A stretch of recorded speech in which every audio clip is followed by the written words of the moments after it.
ఇండస్ట్రీలో ఏ క్షణాన చూసినా 3 వర్గాల హీరోయిన్స్ ఉంటారు. ఒక వర్గం వారికి ఇంకా అసలు సక్సెస్ రాదు, అంటే స్ట్రగులర్స్ అన్నమాట. మరో వర్గం వారికి బోలెడు విజయాలు వచ్చి ప్రస్తుతం వరుస ప్లాపుల్లో ఉంటారు. వీరిని ఒక విధంగా ఫేడ్ అవుట్ అవుతున్న వర్గం అనుకోవచ్చు. ఏ అద్భుతమో జరిగితే తప్ప ఒకసారి అవకాశాలు అడుగంటాక మళ్ళీ బౌన్స్ బ్యాక్ అవ్వడం కష్టం.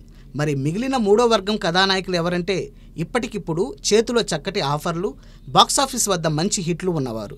ఆ కోవకే చెందుతుంది డస్కీ మలయాళీ బ్యూటీ సంయుక్త మీనన్. సంయుక్త మలయాళం మొదలు తెలుగు వరకు పలు భాషలో హిట్ చిత్రాలు ఖాతాలు వేసుకుంది. అందువల్లే ఆమె మీద మలయాళ, తమిళ, తెలుగు ఫిల్మ్ మేకర్స్ ఆసక్తి చూపుతున్నారు. టాలీవుడ్లో భీమ్లా నాయక్, బింబిసారా, విరూపాక్ష సార్ లాంటి సక్సెస్లతో ఆడియన్స్లో మంచి గుర్తింపు సాధించింది. సంయుక్త లేటెస్ట్ మూవీ కళ్యాణ్ రామ్ హీరోగా రూపొందిన డెవిల్. చాలామంది హీరోయిన్స్ హిట్లు రాక తంటాలు పడుతోంటే సంయుక్త మాత్రం కొత్తగా మూవీస్ ఏవి యాక్సెప్ట్ చేయటం లేదని సినీ వర్గాల్లో టాక్.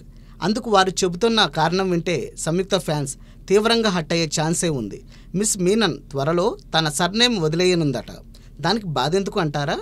కుమారి సంయుక్త మతం మారి మనువాడబోతోందని చాలామంది చెవులు కోరుకుంటున్నారు.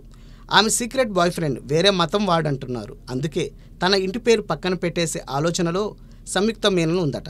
సంయుక్త మీనన్ మతాంతర వివాహం పుకార్లలో నిజమెంతో కానీ ఆమె కొత్తగా సినిమాలు కూడా సైన్ చేయడం లేదట. పెళ్ళైతే వెండి తెరకు దూరమయ్యే ఛాన్స్ కూడా ఉందంటున్నారు. ఇదే మన డస్కీ అండ్ డెలిసియస్ బ్యూటీ అభిమానులకి బెంగ కలిగించే విషయం. కెరీర్ మంచి ఫామ్లో ఉండగా సంయుక్త పెళ్లి లాంటి బిగ్ డెసిషన్ తీసుకోవడమే షాకింగ్.